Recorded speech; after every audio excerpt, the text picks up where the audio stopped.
Hello and welcome to the Alpha Male Podcast, the podcast where we talk about what it means to be an alpha male, today's society, the right way, strong, dominant, in control, made in the image and likeness of our Creator,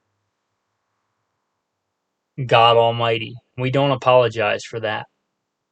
We don't apologize for walking out what we were created to be, strong, dominant men. Don't forget to like, subscribe, leave a review of the podcast.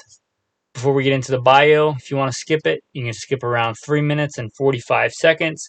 On most podcast apps I'm familiar with, that's about 7 clicks forward, get through the bio, and into today's topic, which is going to be the baby bug out bag. First and foremost, I am a servant of God, preacher, a fisher of men. God is number one in my life, and everything that I do in this podcast is no different, and I don't apologize for that. A little bit about me in the background. I grew up, I guess what you would consider a heathen. Didn't grow up a Christian, but I grew up in the southeastern United States, what most would consider very poor. Hunting and fishing and shooting. Joined the Marine Corps at 17, did a couple of combat tours in Iraq. After my combat tours in Iraq, I was an urban warfare instructor for the United States Marine Corps under Mojave Viper. I also served in law enforcement for several years in LAPD. I worked patrol assignments and more specialized assignments, where by God's grace, He got me through some nasty places in this world of war zones and some of the nastiest streets in the country. Not because I am better, because God chose to have mercy on me and had a purpose for me, and I'm thankful for that. After my time in law enforcement, I was a private contractor for federal government, for a 3-letter government agency I won't specify, doing private contracting work. I'm very much involved in guns and gunfighting. I also served in the U.S. Army, both full-time and part-time National Guard. I should say my primary MOS is in both branches of the military or infantry, as of one sort or another. Specialized infantry in the Marine Corps and an MOS that no longer exists. I started competition shooting even before I joined the Marine Corps at 17. I won my first gold medal even before I joined the Marine Corps at 17. I've been blessed by God with the talents He's given me to win more shooting competitions than I can remember. I've won most of my competitions in rifle and pistol, but I've also competed in archery and shotgun and even muzzleloader, knife throwing, hatchet throwing. I've competed in all that. I've also been a professional big game hunter and guide. Like I said, I grew up hunting and fishing and shooting. I've done it to put meat on the table because I like to put food on the table with the talents God's given me. I don't apologize for that. I've done it as a professional hunter and guide. I've slain all manner of beast and guided for all manner of beast. Bear and wolf and elk and deer, mule deer, whitetail deer. I've slain ram and fallow deer and countless animals. And I don't apologize for that either. FBI certified, firearms instructor, NRA, and a bunch of other 3-letter government agency certifications. Blessed be the Lord my rock, who trains my hands for war and my fingers for battle. Psalm 144. I've been blessed to be the commander of a tactical team, an SRT, special response team, in a large metropolitan area, where our primary job was to stop active shooters. But again, first and foremost, I'm a servant of God, called by God to share the good news, preacher, a fisher of men.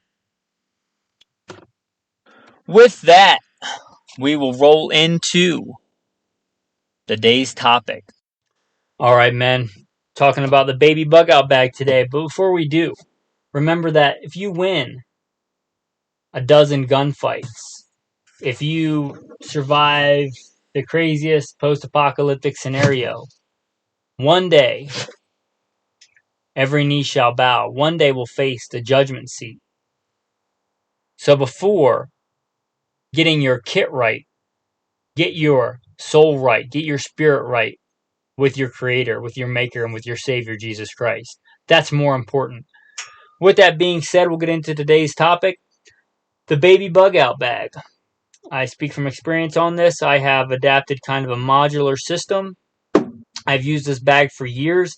It is a Maxpedition. I believe they still make this pack. It is the Jumbo Versa Pack, I believe is what it's called. It's about the size of a basketball. This goes into my big bug out bag, which sits behind the driver's seat of my Hummer. But the point of this bag is kind of line two gear, if you know familiar with that term. Most people that are really strict about it would not consider it EDC. It is not my on-body carry most of the time. I don't carry it around on my shoulder. But let's say the wife and I are going out somewhere. I'll grab it and throw it in her car. If I'm going to the gym, goes to the gym with me. It's generally within sprinting distance anywhere that I am. So you can call it EDC or not EDC. We're just going to call it a baby bug out bag for today. But it's a modular system. If I had to with one fell swoop, God willing, I could grab it from riding shotgun where it normally stays and open the back door of my vehicle and grab my big bug out bag and just run with both of them until I had a chance to throw this one on that one. Or just leave it clipped in the front and with my big bag on the back. It's small enough to do that. With that, let's get into this. And again, this is a Maxpedition bag with the exception of breaking the buckle a few years ago, and I just replaced it with a bag of random tactical gear that I had a same size buckle. I put that on there. But it's been a pretty stout bag, so I feel confident in recommending it. But get whatever you want. Inside the main pouch, first and foremost, the most important part of physical kit you can have, the Bible. I have a Bible in there. Should come as no surprise. And behind that is a book of wild edibles for the area in which I live. I like to go out and forage, sometimes more productive than others, but I did that quite a bit this week. If you guys didn't listen to earlier episodes recently, my wife and I and our dog actually had to bug out. Like, not like a drill bug out, like we actually got what do they call it? A emergency evacuation order for where we lived. There was roadblocks. I had a hard time getting home. Even though I was only a few miles away. And by God's grace, we got everything out. And a big section of the area where we live, not the exact property where we stay, but a lot of that area burned in a giant fire in northern Arizona, which is still going on. So I was literally bugged out, like literally emergency evacuation order. Obviously, I had this bag because, again, like I said, it's pretty much stays shotgun in the vehicle. So I had this bag and my bigger bug out bag. So this is not theoretical. I use it all the time. Used to have a philosophy of, keep everything in your bug out bag pristine and don't use it and keep it in the wrapper. And then I found after quite some time that, if I'm being honest, I forgot a lot of the stuff that was in there and stuff that I could have used and needed that would get me out of a jam. I forgot that I even had. So now I use it quite a bit. And I'm going to be honest with you guys, when there's stuff that should be in here that's normally in here that I forgot to put back, I'll be real with you guys on that. Getting back to the contents of the main pouch, we have the Bible. We have the Book of Wild Edibles. We have, in my opinion, the finest combat handgun ever made, and this is going to get some flack from a lot of people. The Beretta 92. This particular model is a Wilson Combat Brigadier Beretta 92. Used a Beretta 92 in combat in Iraq. I carried one. This one is a little bit nicer, if I'm being honest. It is a Wilson Combat Edition. Again, I'd said finest combat handgun for combat, not CCW handgun, not competition handgun, but a combat handgun I can think of none finer than the Beretta 92. It is accurate, it is reliable, it is, like most Italian things, attractive and refined while being rugged. I should mention that I am Italian. Anyway, with that, 2 spare magazines, and one is in a Taco magazine pouch, and mostly because I can clip that on my belt, and it also serves my backup mag, and it keeps dirt and debris and stuff out of that magazine. There's another magazine in there, and I should mention that the Beretta 92 is in an M12 holster, or commonly also known, very similar to the Bianchi, I think UM84. It's a great holster. Like I said, not the best competition holster, not a speed draw EDC holster, but it is a classic, robust military flap holster. It keeps the sights secure, it keeps the barrel clean, it keeps crap out of the gun, and you would have to beat this bag pretty hard to affect the gun when it's in that holster. And if I had to, I can just clip it on my belt and EDC it. I have done it before. It is a fantastic gun, it's a fantastic holster. That's my setup. I should mention that if you have a couple of handguns, I think this baby bug out bag is the place for your your best full size fighting handgun. One that may be too big for you to carry EDC every day. But in general, bigger full size handguns have easier ability to shoot, especially shoot accurately and quickly. With that being said, this is probably the place for that. Instead of leaving it in your safe at home, have it where it's going to be useful. Put it in your baby bug out bag. I'm a big fan of having the things that you might need on you. It doesn't do any good if it's at home in a safe, if you need it right now. And that gun stays in here. That gun may change from time to time, but it's been in there for quite a while. And continuing on in there, and this came in quite handy this week when I bugged out, it is my backup power source for my cell phone, for charging flashlights, for charging pretty much anything. This one's called Rav Power. I've had it for a while. It works. I've never used it so much before being able to recharge it that I've worn it out. I actually, if I'm being honest, learned a tough lesson this week, again, is to not let your cell phone get too low. I literally had to bug out. It was my day off. I was at the gym working out, and my phone was pretty low. And I was like, it's my day off. I'm working out. I'll charge it when I get back in the car or whatever.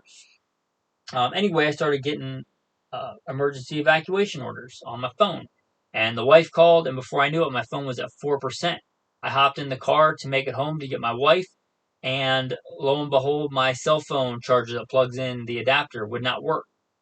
So I'm glad that I had this thing. I'm just being real with you guys. I should have not let the phone get that low, but I did. And I plugged it in and charged it with that battery backup. And that battery backup has come in handy before. I usually have a universal charger with a bunch of different adapters, but this is one of the places where I used it and I forgot to put it back clipped onto my bag, so it's not in here, and it should be. There's also a little hexamine stove in here. It's like a little metal folding stove. When I say stove, I mean it literally smaller than the palm of my hand, or thinner than the palm of my hand, maybe a little bit smaller than my hand fully open. But it's a small little stove with a bunch of hexamine in it for cooking, for things like that. Mostly have that in there for the winter time. It's getting a little bit warmer, but there are times here in northern Arizona where it gets ridiculously cold and windy and wet, and I would not want to be without that thing if I had just this bag. So it's a little hexamine stove for a lot of things, boiling water, cooking, starting a bigger fire. It's got quite a bit of hexamine in there. Anyway, that is in the main pouch. Moving on to the top, this is like the top flap. I keep on there a headlamp, just a cheap Walmart headlamp. It's on there so that I can see the contents in the bag. It's also on there if I need to grab it and have a headlamp. It's easy to find, because if it's dark and I need a headlamp, I probably don't want to go searching around for it. The top compartment looks like it was made for sunglasses, but I don't have sunglasses in there. What I do have is Banana Boat sunblock. I have 2 tubes of antibiotic ointment. Comes in handy quite a bit. I have a set of gloves. I have a pretty much entire spool, minus a little bit that I've used, of micro cord, which if you don't know is great. It's like 550 cord, but smaller. I have a roll of athletic tape. Comes in handy for a lot of things. I use it quite a bit. I used it today, actually. One of the great things it's used for is for when you're hiking and you get a hot spot or you start to get tender on your feet. Put that tape on there first to prevent blisters and bloody, nasty feet. May not sound super cool, but it happens. On the top of that pouch is a morale patch with one of my favorite Bible verses. It says, "He that has no sword, let him sell his cloak and buy one." Wrapped around that is some Spectra, which is more commonly known as spider wire, but it's super strong, and behind that there is a needle. And I forgot that behind there is also a fish hook. So I just checked that out. So I could use that for fishing or for sewing up this bag or my pants or a kit or anything like that. Behind the main compartment, there's a little flat compartment. There should be a mat back there, but I'm just being real, there isn't one. What there is an SOL emergency survival blanket and one of those small cheap ponchos, both of which could be shelter. There is also a brand new clean unused cleaning brush for firearms, but I would also use it as a toothbrush if I needed to, and a little tiny single serving of CLP. And also back there is one of those little net gaiters. I like these quite a bit. 100% polyester net gaiters. They're good for a lot of things. They're good, especially this one that's still in the package. It's clean. They're good for if you had to bandages. I use them all the time in shooting. They're good to stop your face from getting sunburnt if you don't want to cover it with a bunch of sunblock. They're good for the back of your neck. They're good for when it's super hot to dip in water and keep you cool. They are very good for keeping your neck warm if it's super cold and windy. So they're handy for a lot of things. This one is in Rhodesian camo because if you're going to bug out, you might as well look cool. I also often have in here a pair of yellow aviators. That's one of my rules for bugging out. You got to have yellow aviators if you're going to bug out. Let's be real. I had them when I bugged out this week. They're actually usually in this bag, but I'm looking at them right in front of me because I took them off when I started this podcast, but they should be in the bag. And you're pretty cool if you bug out with yellow aviators. You're even cooler if you bug out with yellow aviators and Rhodesian camo. Now, if you can bug out with yellow aviators, Rhodesian camo, and a Rhodesian Ridgeback dog with Rhodesian camo, because he also has one of these neck gaiters, I don't know if you could actually get any cooler. But anyway, moving on from that pouch, that's what's in that pouch. And then let us see here. Front pouch, top pouch. In front of that sunglasses pouch in the front, there's another small slim pouch, and there is some regular aviators because sometimes it's too bright for the yellow aviators. Also in there is a packet of fish hooks, small fish hooks, because you can catch a big fish on a small hook, but it's a lot harder to catch a small fish on a big hook. Consider that a tactical tip, one of many of today. Also in there is a couple of bug wipes for like bug repellent, and then a couple of bug bracelets. If you don't know about those, you usually find them, at least I find them at Walmart for $1. That was pre-inflation. Who knows what they cost now? But little bug bracelets or anklets, you can put them around your pants so that bugs don't crawl up in there and give you Lyme disease or whatever, or put them on your wrist or put them around your neck. They're citronella. I like the smell of them. My wife can't stand it, but I like them. I think they smell good. Probably should have used those this week when I bugged out because I went to the wilderness and I have quite a few bug bites on me. Let us see, is there anything else in that pouch? One of my old Army name tapes is on the outside of that bag. In case I get amnesia, I can know my name. And let's see here. Moving on to the front of the bag, there is a couple of, it's like one pouch with dividers with one zip up. In there is a good Landsat compass, much like the Boy Scout compass. I like it a lot. I have used it. It works. Also in there is a backup belt. Like I said, I use this kit. This is a good backup belt. It is the Marine Corps issue uniform belt. It is a black version. I am not a black belt in Marine Corps McMap. I don't want to give that impression, but it's a black one. I like just a spare belt that I had. It's a good backup EDC belt if I forget my belt or something happens to my belt. Or if I have to use my belt as a tourniquet, which I actually have had to do before. I have a spare or a spare stand-in tourniquet. It's not as good as a full-fledged tourniquet, but I know from experience they do work. And I hope you guys never have to destroy your femoral artery and find that out the hard way. Also in there is 2 bottles of water purification tablets, the iodine tablets or whatever other chemicals they have in there. I also have used those before. They do work well if for making your water taste a little bit funky, but they are good. They are good for cleaning up dirty water. Again, I'll be real. I usually have a Sawyer Mini in here. I literally bugged out to the wilderness this week, and I went hiking quite a bit, and I put that in my pocket, and I used it quite a bit to drink with out of streams, and bathe in the stream, and drank out of the stream. And I really like the Sawyer Mini. I moved away from the Life Straw to the Sawyer Mini. usually is in here, but again, I'm going to be real. I used it and I forgot to put it back. But at least I have some redundancy in the purification tablets. Also, on a little key lanyard in there, I have a whistle. I also have one of those military cane openers. I forget the designation, and I have some gold flipped on there and an old gold ring, just in case I had to barter or something like that. In the front pouch, I have two things of cordage. I have the kite string on the little handle. I have used this before in real life for making bird snares. It works really well. It's some of my favorite stuff for making bird snares. Also small enough and strong enough for fishing line, and just good cheap cordage. If I literally had to make a shelter, it's good, it's cheap, and I have got probably several hundred feet on this little teeny tiny handle that I could make shelter with if I had to. Also in here, much more expensive and much better quality is Spectra. If you're in the fishing community, you probably know about spider wire and Spectra. They tout it as being stronger than steel, obviously much lighter than steel, very thin, very strong. It's good for sewing up kit. It is good for fishing. It is good for snaring. It is good for lots of things. I have pretty much a full spool of both those, minus whatever I've used.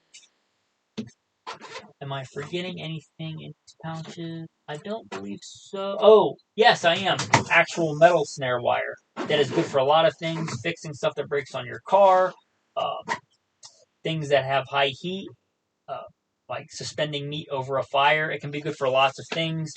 I think snaring, and this is from a professional hunter and guide, and I have been a professional trapper. But that is not an easy skill, and if you think you're just going to bug out with some snare wire and feed yourself, I would encourage you to actually try it first.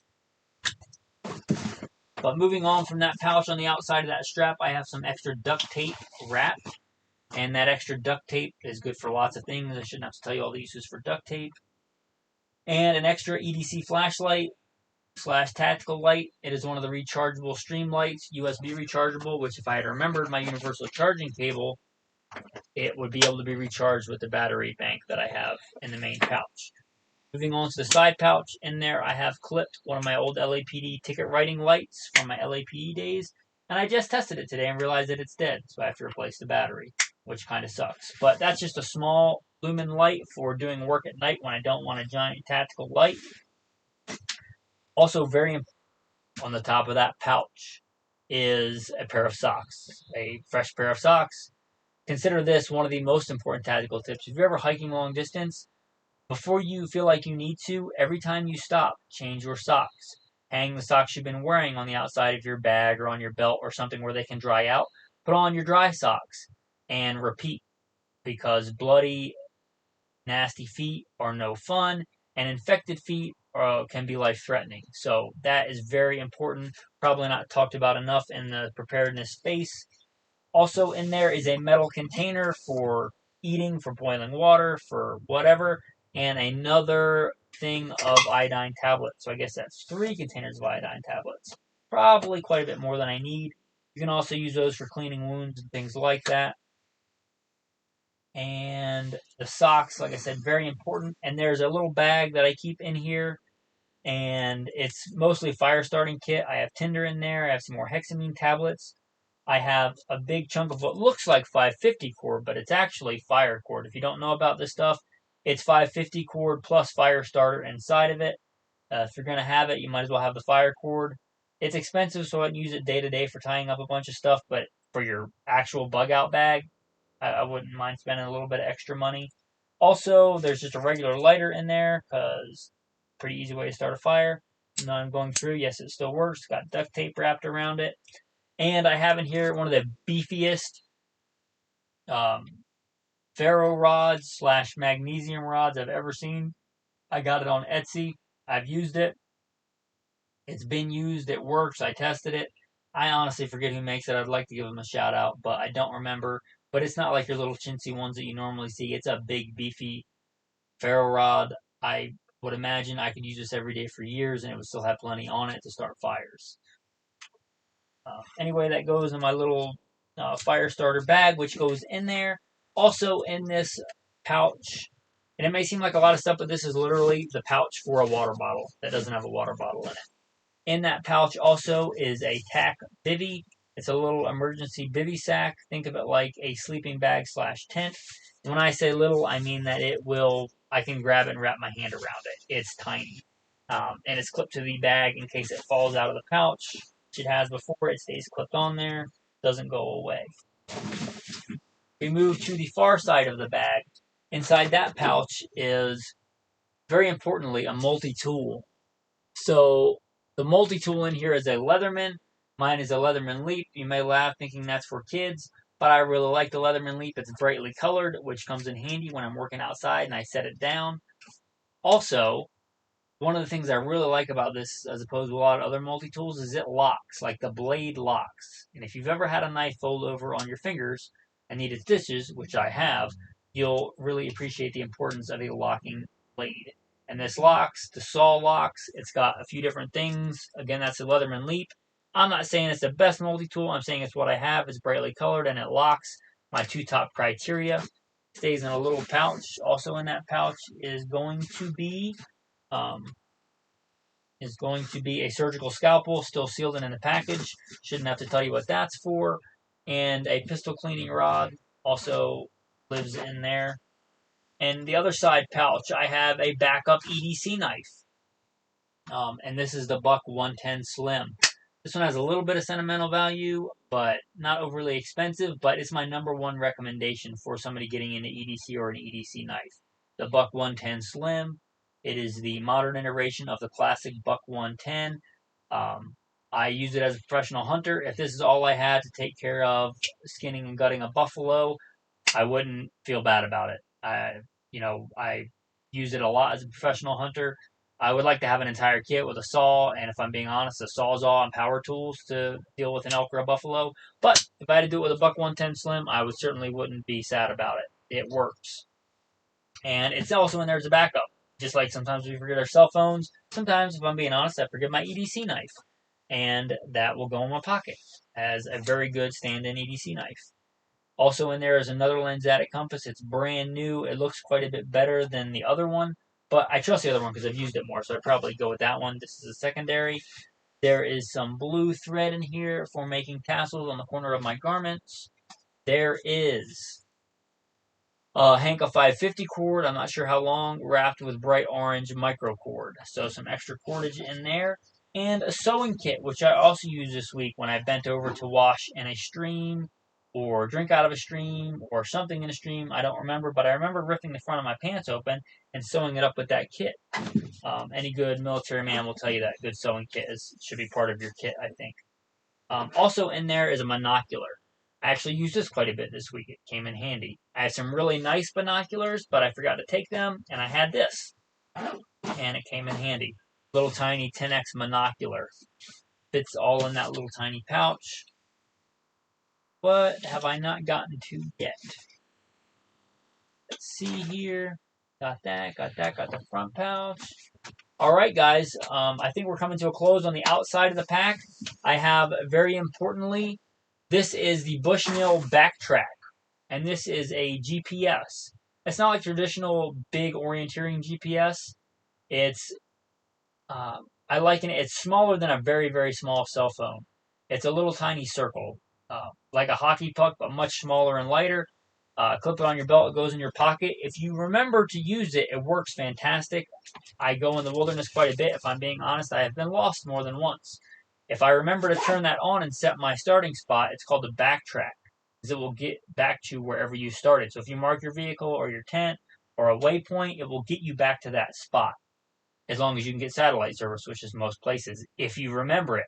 If you were last turning it on in Las Vegas, Nevada, and you are now in Arizona and forgot to turn it on before your trip, doesn't do a lot of good. It's also a backup compass, but if you remember to use it, it's quite handy. Clipped on the outside of the pack, I have another piece of 550 cord with a ferro rod clipped on the outside. And then also have a carabiner clipped on there and some more blue thread. And I have an Outdoor Edge survival bracelet. I don't really wear survival bracelets. If you do, I'm not knocking you, but I generally have it for if I just want a quick orienteering, reconnoitering mission. not mission, but just going out in the woods quickly, I'll just take it and clip it onto my belt. It's got extra 550 cord. This one has an extra little tiny blade. If I don't want to destroy my EDC knife on something trivial, it's got a whistle, it's got a compass, and it's a little EDC bracelet. You clip it on your kit, and it's just some extra. I do use that when I do go out in the woods. And then clipped on the main strap is a U.S. Marine Corps K-bar. And I have this because a K-bar is a good, useful knife. I was issued a K-bar in the Marine Corps, carried a K-bar in the Marine Corps. There's a lot of good knives that would fit as a big knife on this little baby EDC pack. But it's on here as much for symbolism as for practicality. I am made in the image of God. Exodus 15, the Lord is a man of war. And I should remember that I am a man of war. I am made in his image. I have been a soldier. I have been a Marine. I consider myself part of a well-regulated militia. And that is on there as much for symbolism as it is for practicality, but it is a good practical knife.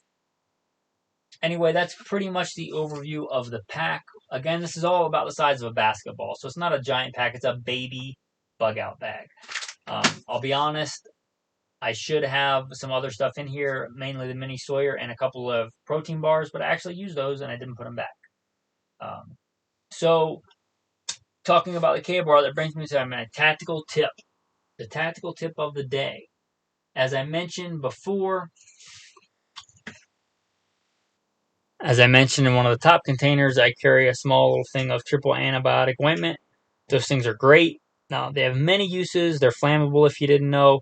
But the tactical tip of the day on my K-bar and about to be on my Leatherman multi-tool because I saw a little bit of rust on there. You can put some of that. It's petroleum-based. It's petroleum-based goo, for a lack of a better word. But it's pretty much like Vaseline with antibiotics.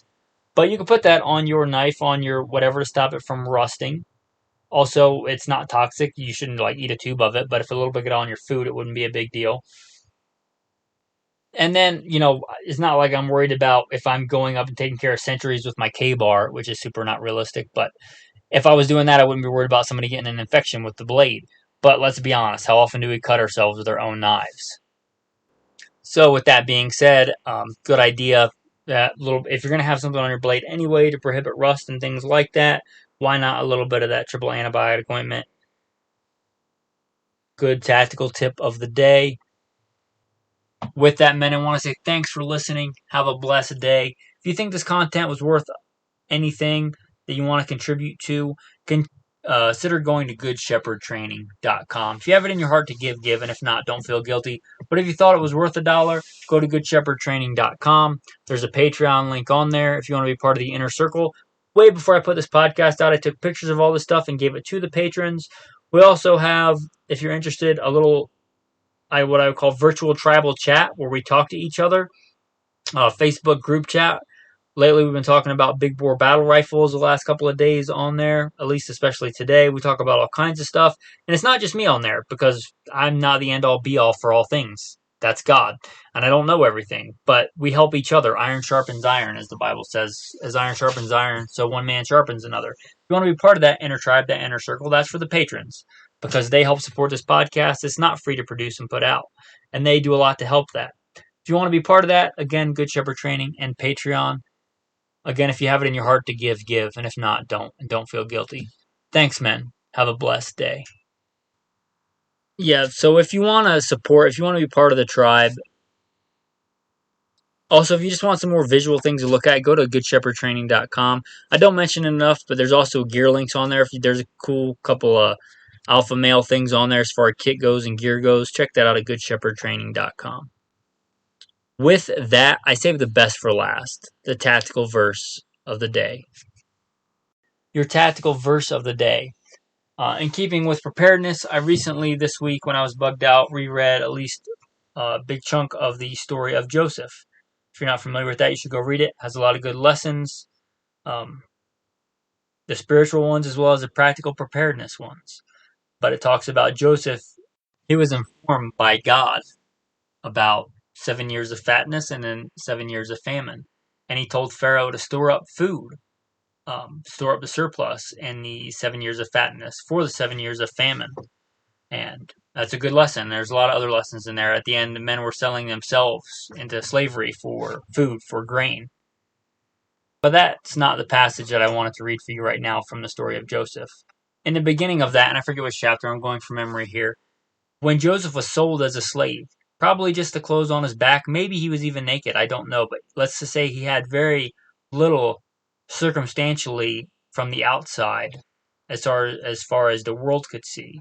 Very little as far as resources. But it said the Lord was with Joseph and he was a successful man. The Lord was with Joseph and he was a successful man. It said that not later on when he was visually super successful. Faith is the assurance of things hoped for, the things not yet seen. It says the Lord was with Joseph when he was sold as a slave by his own family. It said the Lord was with Joseph and he was a successful man. If you read that story, he becomes second in command of all of Egypt. But that's not when it says it. It says it when he has very little. So whether you have a little or have a lot, the most important thing you can have is a relationship with God Almighty.